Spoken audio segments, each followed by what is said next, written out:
Yesterday we talked about the first meeting between the two founders of the Baptist movement, Thomas Helwys and John Smith. As Leon Macbeth tells us in the Baptist Heritage, Smith and Helwys weren't yet Baptists when they and their group left England for Amsterdam in 1607.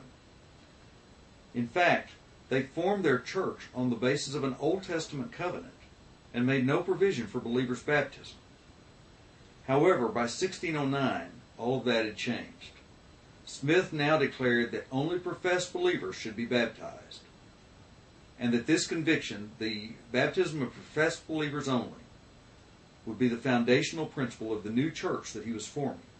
In fact, he persuaded the rest of the Smith-Helwys group to formally disband and to then reconstitute their church on the basis of believers' baptism. But there was a problem. None of them, Smith and Helwys included, had been baptized as a believer. So no one had the authority to baptize them. Smith came up with a solution.